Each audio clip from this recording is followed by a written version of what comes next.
Do not leave her there. Emily Carter turned toward the driver, but the man had already pulled his coat tighter against the freezing rain. Miss, we are 3 miles from Briar Hollow, and darkness is coming. Whoever she is, someone else can help her. Emily looked back through the gray curtain of rain. A woman lay beside the muddy road beneath the branches of an old oak tree, barely moving. The carriage had almost passed without anyone noticing her. Almost. Stop the carriage, Emily said. I cannot do that. Then I will walk home.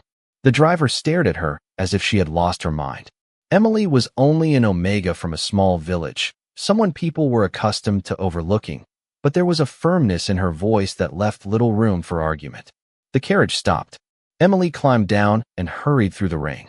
The stranger appeared to be in her late 50s, dressed in a dark traveling cloak made from fabric far finer than anything worn by ordinary villagers. Her silver hair was wet against her face, and her breathing was weak but steady. Can you hear me? Emily asked, kneeling beside her. The woman's eyes opened. They were sharp despite her exhaustion. Her hand suddenly closed around Emily's wrist. Do not let the king know I am alive. Emily froze. The king. But the stranger's eyes had already closed again. With the driver's reluctant help, Emily brought the woman into the carriage and took her back to the small cottage she rented at the edge of Briar Hollow. She lit the fireplace, wrapped the stranger in dry blankets, and placed warm tea beside the bed. Hours passed before the woman stirred. Emily sat nearby, watching the storm move against the windows. Nothing about this made sense. The stranger carried no travel papers, no money, no identification. Yet her cloak had been tailored by skilled hands, and the way she spoke, even in confusion, carried the careful precision of someone accustomed to being heard. Before we continue, where are you watching from? Drop your city or country in the comments below. And if you believe in dignity and justice, hit like and subscribe. These stories spark change, and we are glad you are here. Now back to Emily. Near midnight, the stranger opened her eyes again. Where am I? Briar Hollow. Fear immediately crossed the woman's face. How far from the capital? Nearly 40 miles. The woman slowly relaxed. Emily handed her the tea. What is your name? The stranger stared into the cup. Several seconds passed. Eleanor. Eleanor what? I do not remember. Emily was not sure whether she believed her. Do you remember why you were beside the road? Eleanor shook her head, then winced as if reaching for the memory caused pain. I remember running from somewhere. I remember bells. Her eyes suddenly lifted toward the window, and wolves calling from the northern ridge. Emily sat quietly. In their kingdom, wolves were more than animals. Packs shaped territory, loyalty, and status, and above them all stood the Alpha King. Emily had never seen him. Most Omegas never came within a mile of the royal court. You mentioned the king, Emily said carefully. Eleanor's fingers tightened around the cup. Did I? You told me not to let him know you were alive. The older woman's face lost its color. Then you must forget I said it. That is difficult advice after I carried you into my home. Eleanor looked at Emily for a long moment. You should have left me on that road. Emily shook her head. No, you do not know who I am. Neither did the people who passed you. Eleanor had no answer to that. Emily stood to add another log to the fire, and something metallic slipped from the stranger's folded cloak onto the floor. A heavy silver crest. Emily picked it up. A black wolf wearing a crown had been carved into its center. Eleanor saw it in Emily's hand and immediately stood. Give that to me. Her voice no longer sounded weak. Emily slowly extended it toward her. What is it? Eleanor took the crest and closed both hands around it. For the first time, Emily saw something deeper than fear in the stranger's expression. Recognition. Grief. Something that should have been buried 12 years ago, Eleanor whispered. 40 miles away, inside Blackwood Palace, Alpha King Alexander Blackwood stood before a sealed cabinet that had just been opened for the first time in more than a decade. One of the 3 royal family crests recorded in the kingdom's archives was missing. Alexander stared at the empty space where it had once rested. Then his royal advisor entered with news from Briar Hollow. Someone had seen a woman carrying the crest that had belonged to Alexander's dead mother. Eleanor did not sleep again that night. Emily knew because every time the wind pressed against the cottage windows, the older woman opened her eyes and listened as though expecting someone to arrive. By morning, the storm had weakened into a cold drizzle, but the tension inside the cottage remained. Emily placed bread, eggs, and hot tea on the small kitchen table. Eleanor stared at the meal for several seconds before quietly saying, "You prepared this for me?" Emily sat across from her. "You look like you needed it." Eleanor gave a faint smile, but even that simple expression carried a sadness Emily could not understand. People do not usually help without asking what they will receive in return. Maybe you have been around the wrong people. Eleanor looked at her carefully. Perhaps I have. As they ate, Emily noticed more things that did not fit the stranger's story. Eleanor held her cup with practiced elegance. She recognized the distant sound of Royal Patrol bells before Emily did. When Emily mentioned that the northern road led toward Blackwood Palace, Eleanor immediately corrected her. "The western gate is faster in winter." Emily stopped. "How do you know that?" Eleanor's expression changed. "I do not know. You knew exactly which gate I meant." Eleanor pressed her fingers against her temple. Some memories remain without explanation. Emily decided not to push her, but the questions continued building. Later that morning, while Eleanor rested near the fireplace, Emily repaired the torn edge of the woman's cloak. Hidden inside the inner lining was a small embroidered symbol, a black wolf beneath a silver crown. Emily had seen similar symbols on tax notices and royal proclamations, but this one was different. More detailed. Personal. "Eleanor," she said. The older woman looked up. "Why does your cloak carry the royal wolf?" Eleanor crossed the room faster than Emily expected.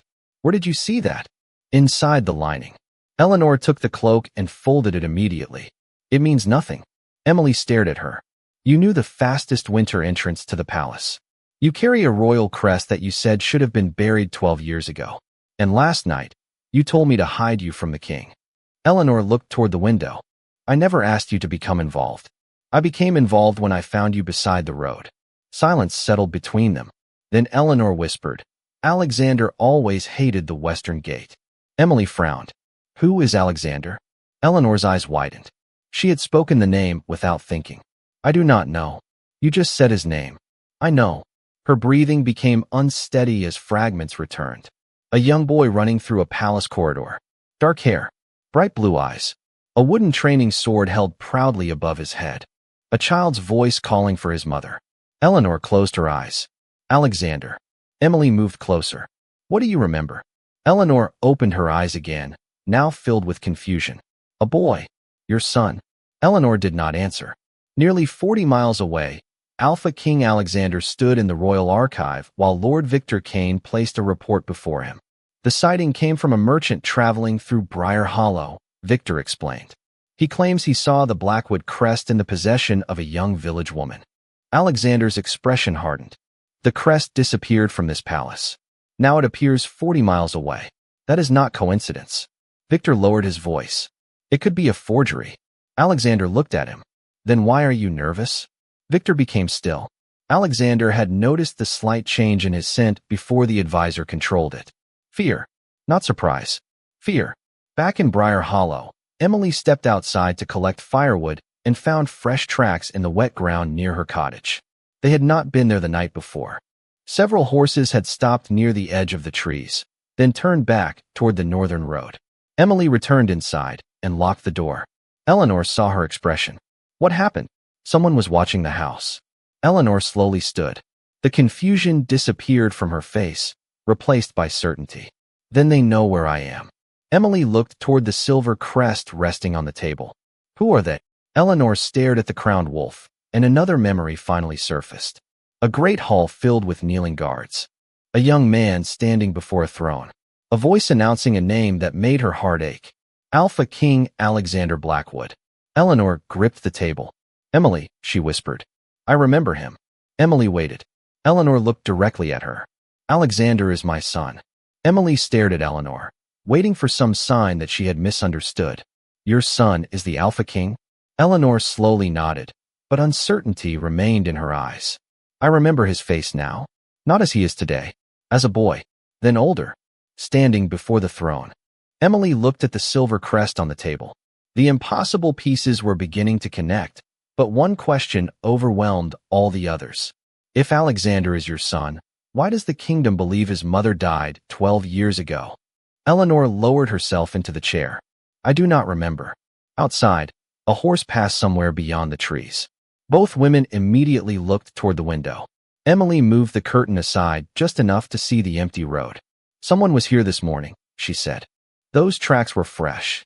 Eleanor's hand closed around the royal crest. Then we cannot stay. You are barely strong enough to travel. If they found me once, they can find me again. Emily turned toward her. Who are you afraid of? Eleanor opened her mouth, but no answer came. Her memories were returning in fragments, never in the order she needed them. A palace corridor. A sealed envelope. Someone speaking behind a closed door. Then Alexander's name written across a document. Eleanor pressed her fingers against her temple. I remember letters. What letters? I cannot see everything. Someone warned me that Alexander was searching for me. Emily frowned. Why would your own son frighten you? Eleanor looked at her with quiet pain. That is what I cannot understand.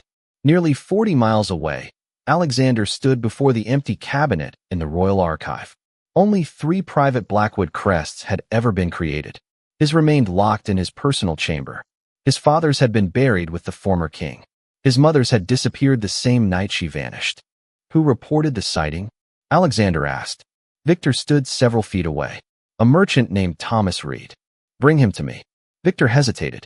Your Majesty, that may not be necessary. Alexander turned slowly. I will decide what is necessary. Victor bowed his head. Of course. Alexander studied him.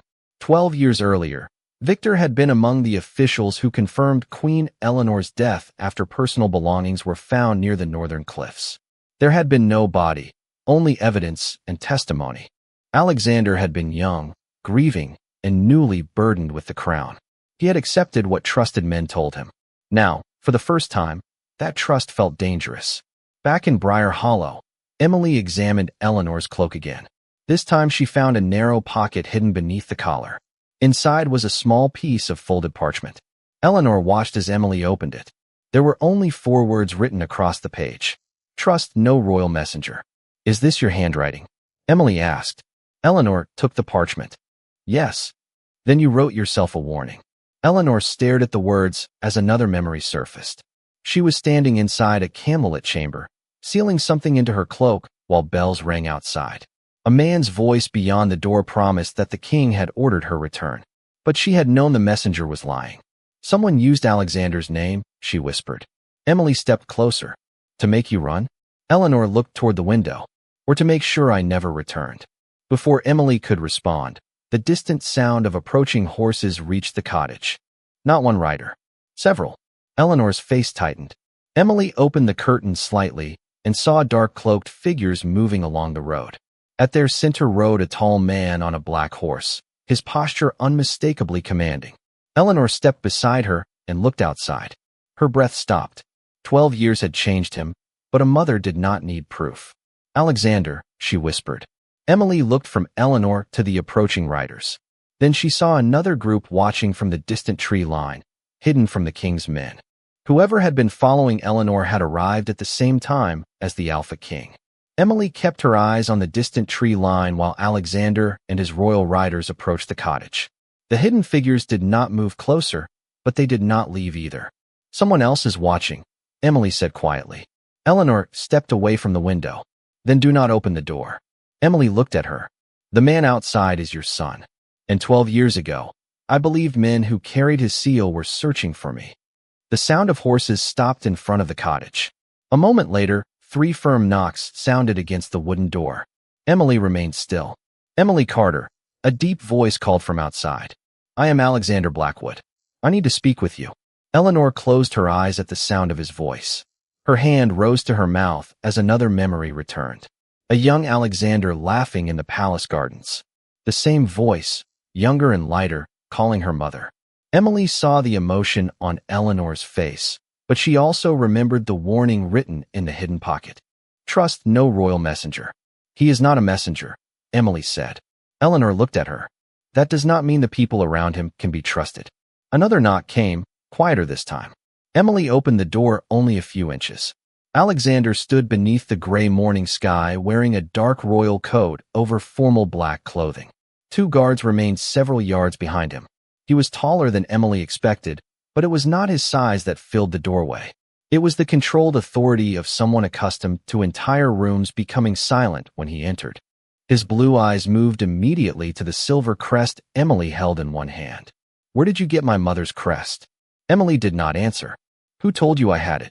Alexander's expression changed slightly. A merchant reported seeing it near Briar Hollow. Which merchant? Thomas Reed. Emily knew nearly everyone who regularly passed through the village. There is no merchant named Thomas Reed working this road. Alexander became completely still. Behind him, one of the guards exchanged a quick glance with the other. Emily noticed. So did Alexander. How certain are you? He asked. Certain enough that I would not open my door to strangers just because they arrived wearing royal colors. One guard stepped forward. You are speaking to the Alpha King. Emily looked directly at Alexander. Then he does not need you to speak for him. Silence followed. Alexander raised one hand, and the guard stepped back. For the first time, something almost like respect appeared in his expression. You are protecting someone inside. I am protecting a woman who was found alone in a storm and warned me that people using royal authority could not be trusted. Alexander's composure shifted. What woman? Emily studied him carefully. Before I answer, tell me something. Was your mother's body ever found? The question struck harder than she expected. No, then why was she declared dead? Alexander looked past Emily toward the dark interior of the cottage. Because people I trusted gave me evidence. A voice came from behind the closed inner door. Weak, trembling, but unmistakably clear. And that was exactly what they wanted you to believe. Alexander stopped breathing. Emily turned. The inner door slowly opened. Eleanor stood there holding the edge of the frame. 12 years separated the woman before him from the mother in Alexander's memories, but time could not erase the way she looked at her son. Alexander took one step forward, then stopped as though afraid the moment would disappear. Mother! Eleanor's eyes filled with tears. Alexander. No one moved. Even the guards outside seemed to forget their duty. Then Emily glanced toward the trees again. The hidden riders were gone. In their place, a single black envelope rested against the fence beside the road. Alexander followed her gaze. One of his guards retrieved it and handed it to him. There was no name on the front, only the private seal of the Royal Advisory Office. Alexander opened the envelope. Inside was a message written that morning. The woman in that cottage is not your mother. The Omega sheltering her is part of the deception. Alexander slowly lifted his eyes toward Emily. Someone had known exactly where he was going before he arrived. Alexander read the message again, then folded it slowly. Emily saw the conflict in his face, but Eleanor saw something deeper. You still doubt me, she said. Alexander looked at the woman standing inside the cottage. I buried you 12 years ago. No, Eleanor replied softly. You buried an empty coffin. The words silenced everyone. Alexander stepped through the doorway, but he stopped several feet from her. His authority seemed to disappear beneath the weight of the moment. If you are truly my mother, tell me something no record could teach you. Eleanor studied his face. Then her expression softened. When you were 8, you hid beneath the western staircase because your father wanted you to attend your first council dinner. You told me you would rather live with the stable horses than spend another evening listening to old men argue about borders. Alexander's eyes changed. Eleanor continued. You made me promise never to tell him. I kept that promise. Alexander looked away for one brief second. Emily understood then that whatever questions remained, he believed her. Mother, he whispered. Eleanor crossed the small distance between them. Alexander embraced her carefully, as though 12 lost years could somehow be damaged by holding too tightly. Emily quietly stepped away, giving them the privacy of a reunion neither had believed possible. But the black envelope remained on the table. When Alexander finally released Eleanor, his expression returned to controlled focus. Who kept you from me? Eleanor shook her head. I remember pieces. Letters. Messengers. Warnings carrying your seal. I never sent them. I know that now. Alexander picked up the message from the table. Someone is still doing it. Emily moved closer. Who knew you were coming here? My royal advisor and the captain of my guard. Eleanor's face tightened. Who is your advisor? Lord Victor Kane. The name changed her instantly. Her hand gripped the back of a chair. Victor. Alexander noticed. You remember him? Not clearly, but I remember his voice. Emily looked toward the window. The people watching from the trees disappeared before this message appeared. Alexander turned to his guards. Search the road and identify every rider who passed through Briar Hollow this morning. Quietly. Then he faced Emily. You are coming with us. Emily's expression hardened. No. One guard looked surprised. Alexander did not. Someone just accused you of participating in a royal deception. That is not a reason for me to enter a palace full of people your mother spent 12 years avoiding. Eleanor looked at Emily with unmistakable approval. Alexander exhaled slowly. Then what would convince you? Proof that she will be safe. I am the Alpha King, and she was declared dead while your family ruled the kingdom. The truth of the statement landed heavily. Alexander could have commanded obedience. Instead, he nodded. Fair. Eleanor reached for Emily's hand. Come with me. Emily looked at her. Are you certain? No, Eleanor admitted. But if I stay hidden, whoever did this keeps controlling the truth. Before they left, Emily picked up the black envelope and examined the seal. Something about it bothered her. Alexander, is this the official seal of Victor's office? Yes. Then whoever left it wanted us to know where it came from. Alexander frowned. Victor would never be that careless. Exactly. Emily turned the envelope over. Near the lower edge was a faint silver mark, almost invisible against the black paper. Eleanor saw it and suddenly pulled her hand away. I know that symbol. It was a small crescent crossed by 3 lines. Alexander had never seen it before. What does it mean? Eleanor stared at the mark as another memory returned. A locked palace room. Victor standing beside a desk. A stack of letters bearing Alexander's forged signature. And another man whose face remained hidden in shadow. Victor was not working alone, she whispered. Alexander's expression darkened. Who was with him? Eleanor closed her eyes, struggling to hold the memory. When she opened them again, fear had returned. Someone you trusted enough to give access to your private royal seal.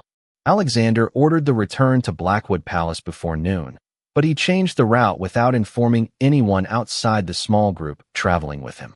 If someone inside the royal court had known about Briar Hollow, Alexander intended to learn how quickly that person discovered his new destination.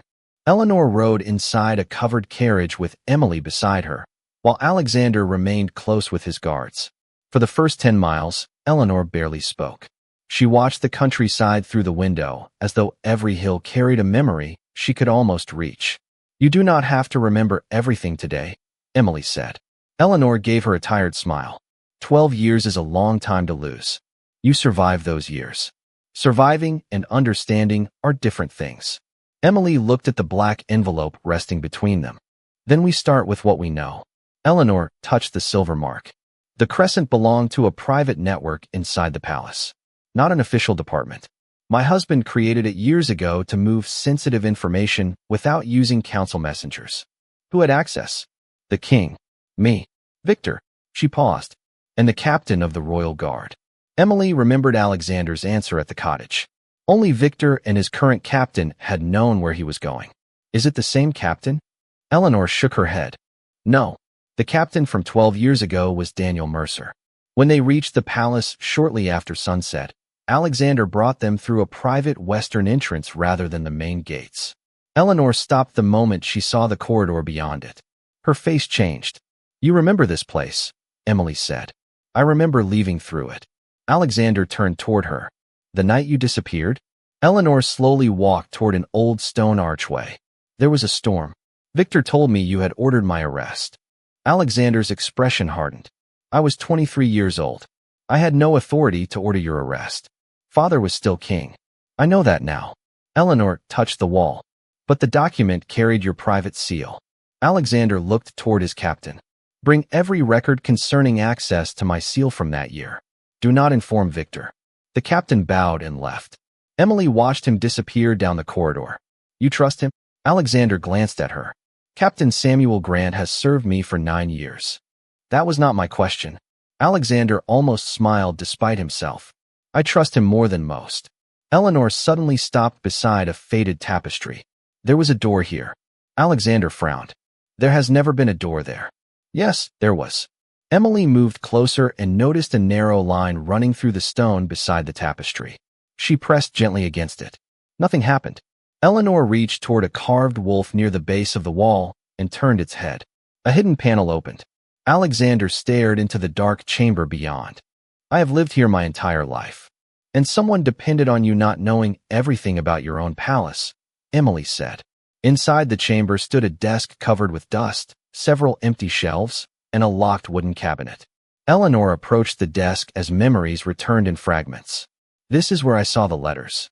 Alexander opened the cabinet using a key found beneath the desk. Inside were dozens of sealed envelopes.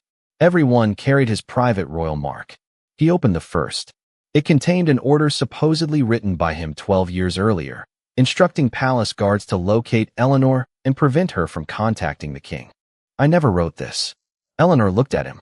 I believed you did. Emily examined another letter. Then another. The handwriting was nearly identical, but the wax seals caught her attention. These were made from the same mold. Alexander looked at her. Of course they were. No. Look closer. Every seal has the same tiny crack near the wolf's crown. Even official seals change slightly when pressed by hand. These are exact copies. Alexander understood immediately. Someone had manufactured the letters in advance. Footsteps sounded outside the hidden chamber. Captain Grant appeared carrying an old access ledger. Your Majesty, I found the record you requested. Alexander took it. Only 4 names had authorization to access his private seal 12 years earlier. Alexander, his parents, Victor Kane, and Daniel Mercer. Eleanor stared at the final name. Then the memory returned completely. Daniel, she whispered. He was the man in the room with Victor. Captain Grant became pale. Alexander noticed. What is it? Grant looked at the ledger, then at the hidden chamber. Daniel Mercer did not disappear 12 years ago, Your Majesty. Alexander's eyes narrowed. What are you saying? Grant took a slow breath. He changed his name. Eleanor stepped closer. To what? Grant looked directly at Alexander. Lord Victor Kane. For several seconds, no one inside the hidden chamber spoke. Alexander looked from Captain Grant to the old access ledger, then toward Eleanor. That is impossible. Victor Kane has served the Royal Council for more than 20 years. Grant shook his head. The man currently known as Victor Kane entered the council 12 years ago, shortly after Daniel Mercer supposedly left the kingdom. The original Lord Victor Kane existed, but palace records show that he became seriously ill while traveling abroad. He never returned publicly. Emily felt the pieces shifting into a darker shape. So Daniel took another man's identity. That is what the records suggest, Grant replied. Eleanor closed her eyes. Another memory returned. Daniel standing beside the hidden desk, removing the captain's insignia from his uniform. Victor's voice speaking from somewhere beyond the chamber. 2 men. 2 separate faces. No, Eleanor whispered. Everyone turned toward her. Daniel did not become Victor. Alexander stepped closer. Mother, what do you remember? Eleanor opened her eyes. They were both here that night. Daniel Mercer and Victor Kane. I saw them together. Grant looked confused. Then why do the records connect their identities? Emily picked up the access ledger and examined the final entries. Maybe someone wanted investigators to believe Daniel became Victor. Alexander looked at her. Why? Because if Daniel was blamed for everything, nobody would keep looking for the real Victor. The silence that followed felt heavier than before. Alexander ordered Grant to locate every surviving record connected to both men, but Emily stopped him before he left. Do not use the regular archive staff. Grant nodded. Understood. Eleanor moved toward the desk and touched its dusty surface. I came here because I discovered something about Victor. I was going to take evidence to King Richard, Alexander's father. What evidence? Alexander asked. Eleanor struggled to remember. Money, territory agreements, pack leaders receiving orders that never came from the throne. Alexander's expression hardened.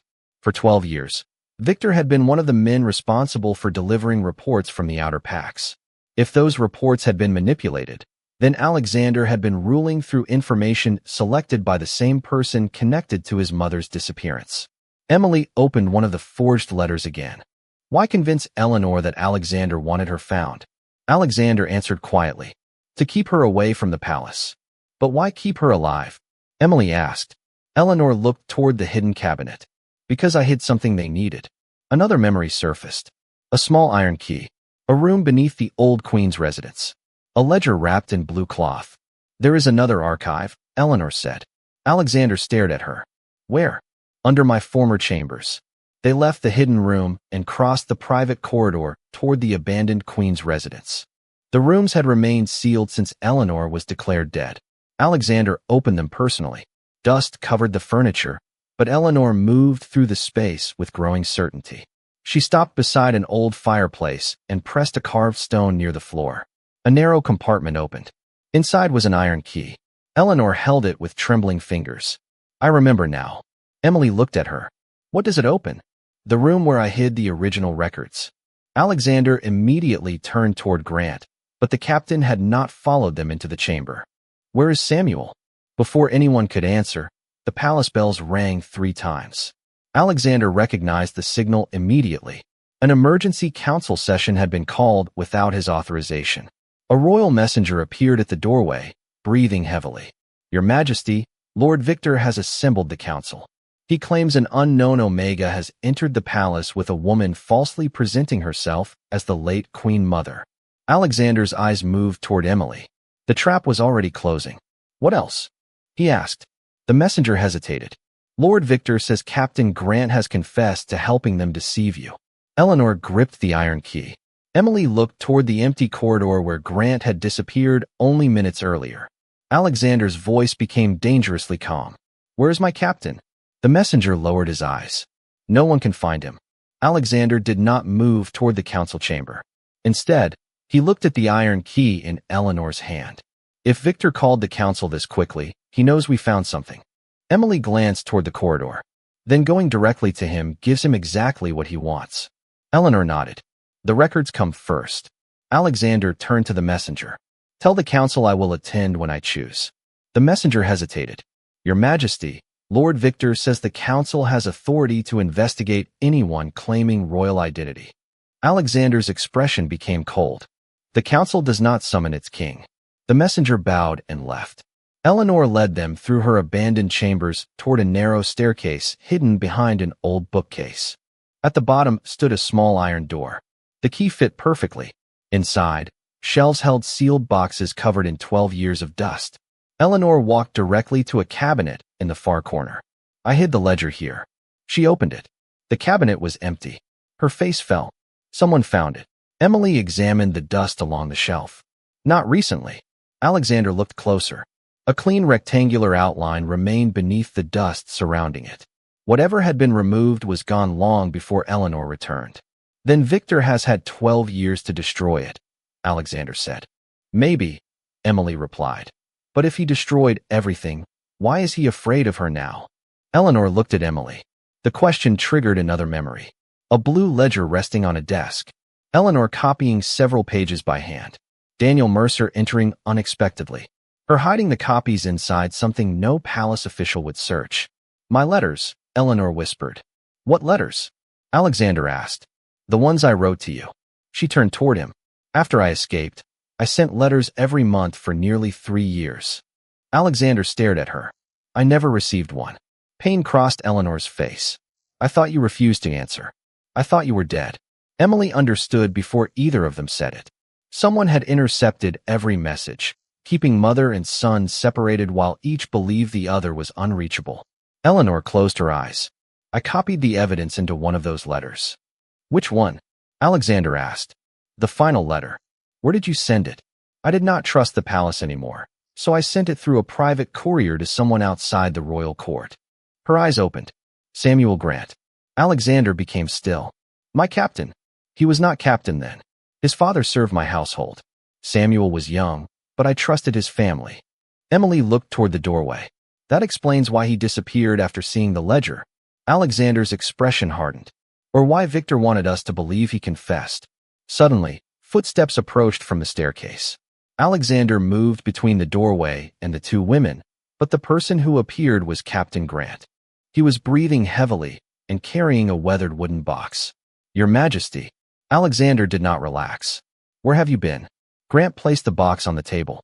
Finding this before Victor could. Eleanor recognized it immediately. The courier box. Grant nodded. My father kept it hidden after your final letter arrived. He told me never to open it unless you returned alive. Alexander looked at him. Why did you leave without telling me? Because someone searched my quarters minutes after I retrieved the old access records. I knew the palace was compromised. Emily opened the box carefully.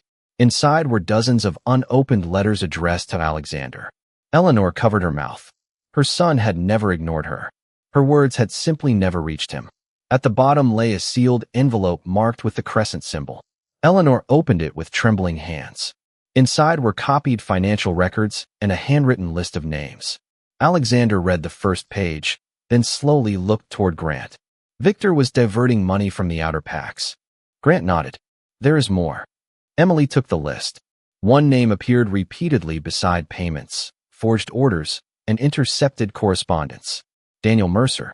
Eleanor stared at it. They were partners. Alexander turned the page. The final entry changed everything. 12 years earlier, Daniel had received a payment large enough to disappear forever. Beside it was a destination. Briar Hollow. Emily felt the room become suddenly smaller. That is where I found Eleanor. Grant looked at her. And where did you grow up? Emily answered quietly. Briar Hollow. Eleanor looked at Emily as another buried memory returned. A young child standing beside Daniel Mercer on the night she escaped. A little girl with gray eyes. Eleanor's face lost all color. Emily, she whispered. I have seen you before. Eleanor kept staring at Emily as the memory sharpened. A rain-soaked road 12 years earlier. Daniel Mercer standing beside a carriage near Briar Hollow. A little girl waiting beneath the shelter of a roadside inn, watching everything with the same gray eyes now fixed on Eleanor. You were there, Eleanor whispered. Emily shook her head. I was 12 years old. I barely remember anything from that winter beyond living with my aunt. Your aunt, Eleanor repeated. What was her name? Margaret Carter. Captain Grant looked up immediately. Margaret Carter worked for the Royal Courier Service. Emily turned toward him. No. She ran a small post station outside Briar Hollow. After leaving Royal Service, Grant replied. Alexander watched Emily absorb the revelation. Did she ever mention Daniel Mercer? Emily thought carefully. Once. I heard her arguing with a man behind the station.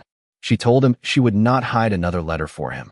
Eleanor closed her eyes, and the rest of the memory returned. After escaping the palace, she had reached Briar Hollow carrying the copied records. Daniel had followed, claiming he wanted to help her disappear. Margaret had been there with Emily. But when Eleanor saw Daniel speaking privately with another royal courier, she realized he was still working with Victor. Margaret helped me, Eleanor said. She changed my route before Daniel could learn where I was going. Emily stared at her. My aunt knew who you were. I believe she knew enough to understand I was in danger. Emily looked down at the letters. Margaret had died 5 years earlier without ever explaining why she sometimes became frightened whenever royal riders entered the village. What Emily had mistaken for an ordinary life had been touched by this secret long before she found Eleanor beside the road. Alexander turned toward Grant. If Daniel was paid to disappear in Briar Hollow, what happened to him? Grant searched the copied records until he found a final notation. There is no confirmed record after that payment. Emily suddenly remembered something. There is an abandoned house 2 miles north of the village. People called it Mercer House when I was a child. Grant looked at her. Did anyone live there? Not for years. Margaret told me never to go near it. Eleanor reached for Emily's hand. Your aunt may have protected both of us. Before Emily could answer, the palace bells sounded again. This time, for slow strikes echoed through the stone walls. Alexander's expression changed. What does that mean? Emily asked. The council has begun proceedings without me. Grant looked toward the staircase. Victor is trying to establish control of the story before the evidence reaches the hall. Alexander gathered the letters and copied records. Then we end that advantage now. Eleanor stopped him. Not yet. Alexander looked at her. Mother, we have evidence. We have copies. Victor will call them forgeries. Emily understood what Eleanor was thinking. The original ledger. Eleanor nodded. Daniel may have taken it to Briar Hollow. Alexander looked toward the windows. Night had already fallen. You want to return 40 miles based on a 12-year-old memory? Emily picked up the final payment record. Victor is calling an emergency council because Eleanor returned. If the original evidence still exists, he knows we may find it. Alexander studied her. And you think Mercer House is where Daniel hid it? I think my aunt spent years warning me away from that place for a reason. A palace attendant suddenly appeared at the bottom of the stairs carrying another sealed message. Your Majesty, this was delivered for Miss Carter. Emily took the envelope. Her name was written across it in unfamiliar handwriting. Inside was a single sheet of paper. She read it once, then looked at Alexander. Someone knows about Mercer House. Eleanor stepped closer. What does it say? Emily placed the message on the table. The words were simple. If you want to know why Daniel Mercer chose Briar Hollow, come to the house before sunrise. Bring the Omega alone. Alexander read the message without changing expression, but Emily noticed his hand tighten around the paper. You are not going alone. The message specifically says to bring the Omega alone, which is exactly why you are not going alone. Emily looked at Eleanor. If whoever sent this wanted to harm me, they had opportunities in Briar Hollow before I ever came here. Grant shook his head. Or they needed you to discover enough first. Eleanor studied the handwriting. This is not Victor's. Alexander looked at her. You recognize his writing? I recognize the way he forms certain letters. This is different. Emily took the message back. Then someone else wants us at Mercer House. Alexander considered their options. The council was already moving against him. Victor knew Eleanor had returned, and every hour gave his enemies more time to control the kingdom's official story. Yet sending Emily into an unknown meeting was unacceptable. We leave now, he decided. Grant will return to the council chamber and delay any formal decision. My mother remains under trusted protection here. Eleanor immediately objected. Alexander, you disappeared once because this palace failed to protect you. I will not repeat that mistake. Eleanor held his gaze before finally nodding. Emily understood the plan without asking. She would approach Mercer House as requested, while Alexander remained close enough to intervene if necessary. They traveled through the night using an unmarked carriage and reached the northern edge of Briar Hollow shortly before dawn. Mercer House stood beyond a field of dead winter grass, abandoned beneath tall trees. Emily remembered seeing it from a distance as a child. Margaret had always changed direction whenever they came near. There is a light inside, Emily whispered. Alexander followed her gaze. A faint golden glow appeared behind one upstairs window. You stay where I can see you. That may defeat the meaning of alone. Then pretend you did not hear me. Despite everything, Emily almost smiled. She crossed the field and entered through the unlocked front door. Dust covered the floor, but fresh footprints led toward the old dining room. On the table sat a wooden box and a letter addressed to Margaret Carter. Emily opened it carefully. Margaret, if you are reading this, then I failed to make things right. The original ledger is hidden where Eleanor first learned not to trust me. Emily heard movement behind her and turned. An elderly man stood in the doorway. His hair had gone completely white, but his eyes were alert. Daniel Mercer? She asked. The man nodded. You have Margaret's eyes. Emily stared at him. You knew my aunt. She saved Eleanor from my worst mistake. Daniel entered slowly, keeping his hands visible. I worked with Victor because I believed he was protecting the kingdom from political collapse. By the time I understood he was creating false orders and controlling the outer packs, I had already helped him gain access to the royal seals. Then why disappear? Because I tried to expose him.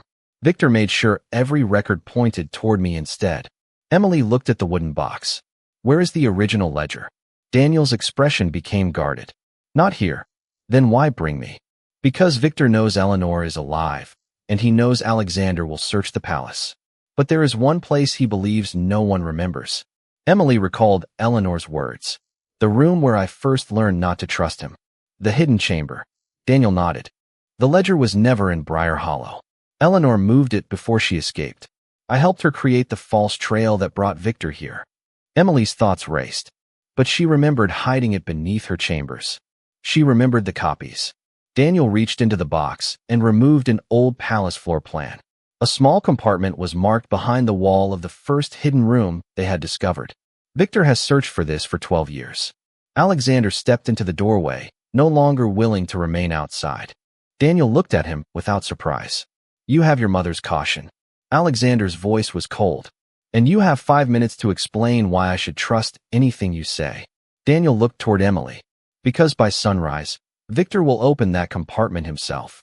Alexander immediately turned toward the door. Emily stopped him. How would Victor know we found the room? Daniel answered before Alexander could. Because the hidden chamber was never truly hidden from him. He looked directly at the Alpha King. And the person who showed you how to open it has been reporting to Victor since the moment your mother returned. Emily understood first. Captain Grant. Daniel shook his head. Not Grant. He pointed to the royal floor plan. The palace messenger who delivered every warning, every summons, and the letter that brought you here."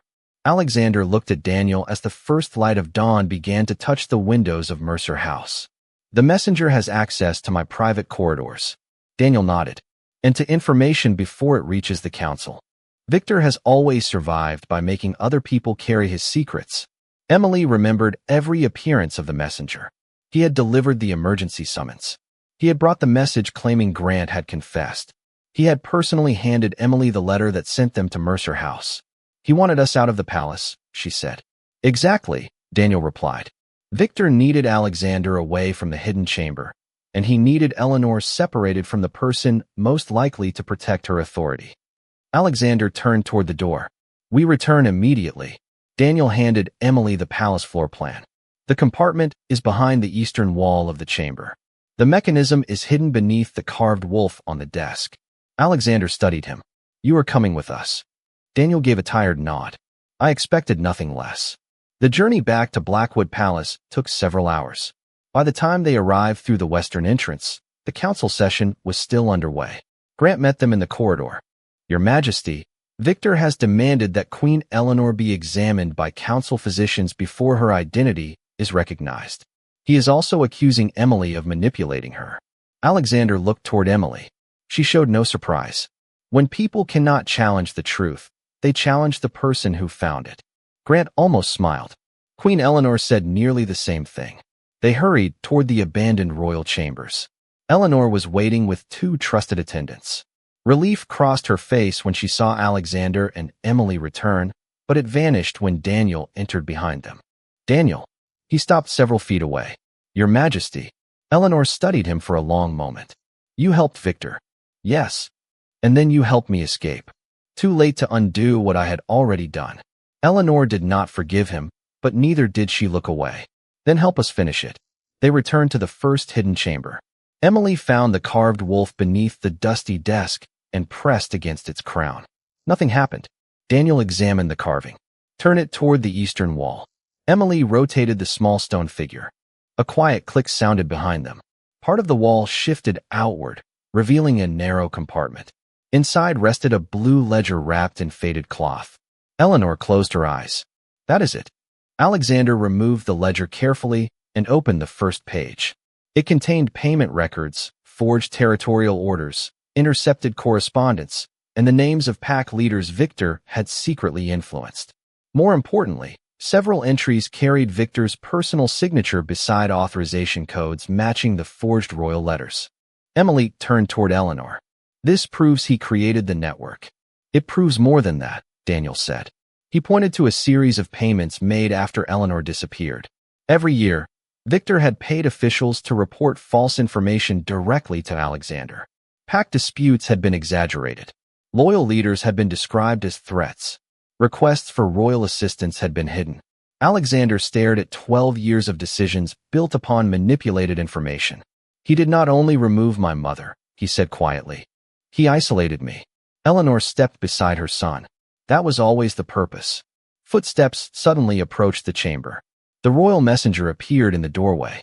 The moment he saw Daniel and the blue ledger, his confidence disappeared. Alexander looked directly at him. "You delivered the letter that sent Emily to Mercer House." The messenger remained silent. "You also knew about this chamber." Still nothing. Emily noticed his eyes move toward the ledger. "He is not here for us," she said. "He came to see whether the evidence was still here." Alexander turned to Grant. "Keep him under royal supervision until the council can question him." The messenger finally spoke. "You are already too late." Alexander's expression did not change. "For what?" "Lord Victor has called representatives from every major pack. By noon, he will ask them to declare that the Alpha King is no longer capable of ruling independently." Eleanor stepped forward. "On what grounds?" The messenger looked at Emily. "Because Victor will claim the king abandoned the council, concealed the return of an unidentified woman, and allowed an unknown Omega to influence royal decisions." Emily met his gaze without fear. Alexander closed the blue ledger. "Then Victor has made one mistake." The messenger frowned. "What mistake?" Alexander handed the ledger to Emily instead of hiding it. "He believes being an Omega makes her voice easier to dismiss." By the time the great council chamber doors opened, representatives from every major pack had filled the hall. Victor Kane stood near the center table with documents arranged before him, as if the outcome had already been decided. His expression remained composed when Alexander entered, but the confidence in his eyes weakened when he saw Eleanor walking beside him. Emily followed, carrying the blue ledger, while Grant and Daniel remained several steps behind. Whispers spread across the chamber. Victor raised his voice. "Your Majesty, this council has waited hours while you abandoned your responsibilities to follow the claims of an unidentified woman and an Omega with no standing in royal affairs." Alexander did not answer immediately. He walked to the head of the chamber and looked across the assembled pack leaders. "Then everyone should hear why." Victor gestured toward Eleanor. "That woman claims to be the late Queen Mother. There has been no independent confirmation." Eleanor stepped forward. "You recognized me the moment you saw me." Victor's expression barely changed. "I recognized someone attempting to imitate a dead queen." Eleanor removed the private Blackwood crest and placed it on the table.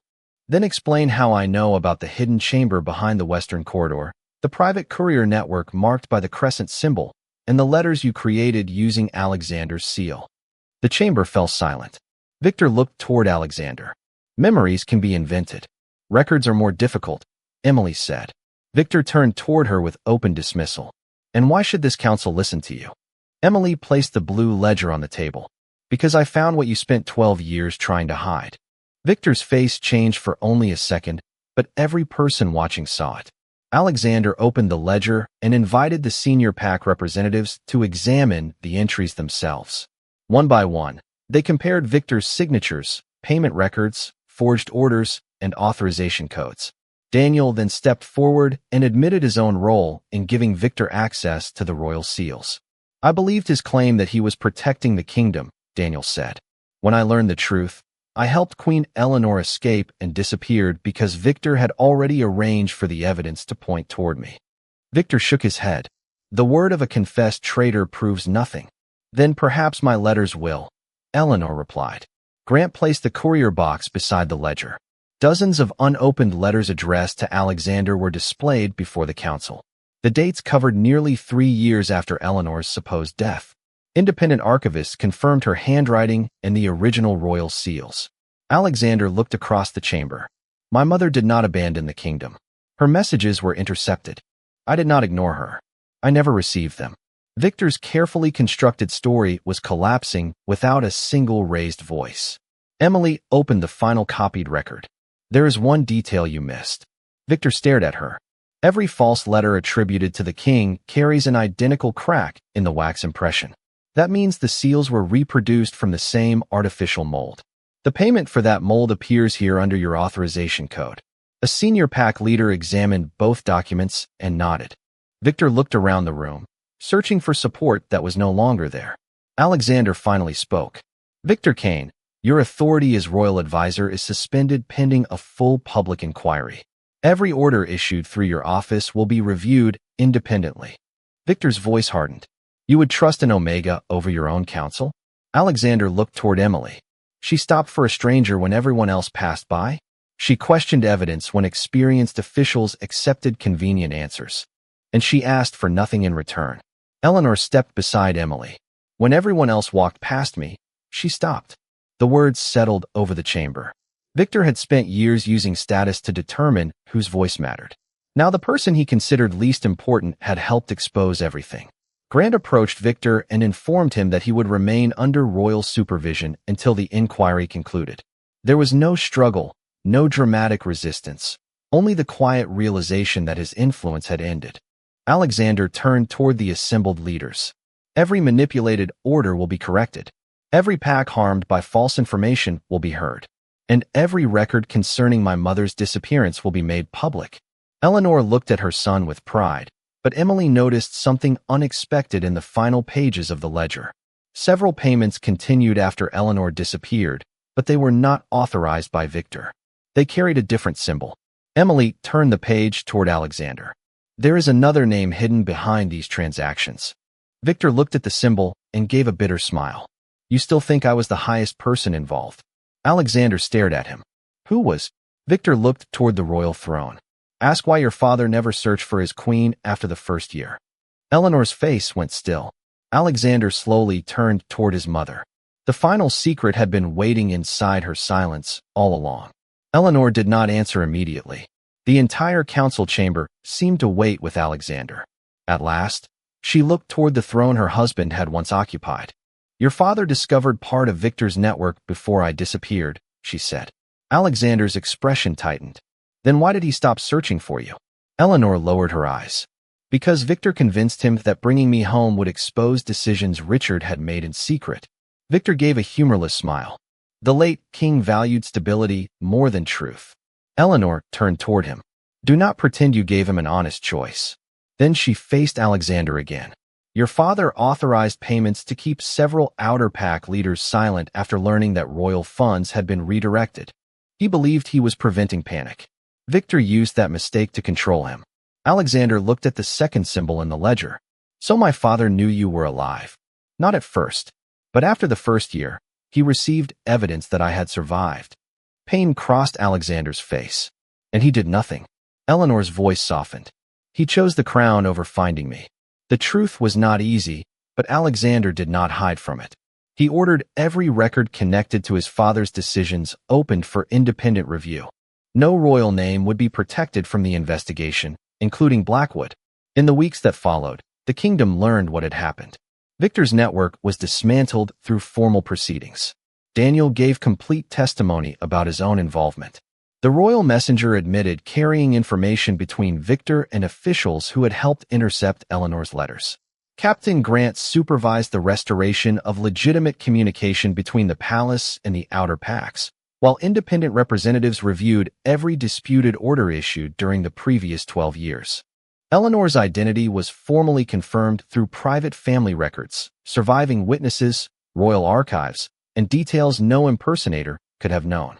When she finally appeared before the kingdom again, she refused to stand alone. Emily stood beside her. The Omega who had once lived quietly in Briar Hollow suddenly found herself facing thousands of people, but she wore no crown and claimed no title. Eleanor looked at her before addressing the crowd. "This young woman found me when I had nothing to offer her. She did not know my name. She did not know my family. She did not know that helping me would bring her into the affairs of kings and councils. She simply saw someone who needed help, and she stopped." Emily felt Alexander's gaze from several feet away. There was no command in it now, only respect. Later, when the ceremony ended, Eleanor found Emily standing in the palace garden. "Why did you come back for me that night?" she asked. Emily smiled slightly. "Because everyone else kept going." Eleanor waited. Emily looked toward the distant gates. "I did not need to know who you were to know you mattered." Months later, Emily returned often to Briar Hollow, but her life was no longer confined by the expectations placed on an Omega. At Eleanor's request, she became an independent representative for villages and smaller packs whose concerns had long been ignored by the royal court. Alexander did not give her the position as a reward. The council selected her after watching her question evidence, recognize manipulation, and stand before powerful people without surrendering her judgment. Eleanor divided her time between the palace and the communities she had been prevented from reaching for 12 years. Alexander rebuilt the royal council around transparency rather than unquestioned loyalty. And between the Alpha King and the Omega, something quieter began to grow. Not a promise made too quickly, not a bond forced by rank. Trust. One evening, Alexander joined Emily on the western terrace overlooking the road toward Briar Hollow. "My mother says you changed our family," he said. Emily shook her head. "I stopped beside a road." Alexander looked toward her. "Sometimes that is where everything changes." Below them, Eleanor walked through the restored palace gardens without hiding, without fear, and without wondering whether her son believed she had abandoned him. 12 years of lies had separated a mother from her child. One ordinary act of kindness had opened the door that brought the truth home.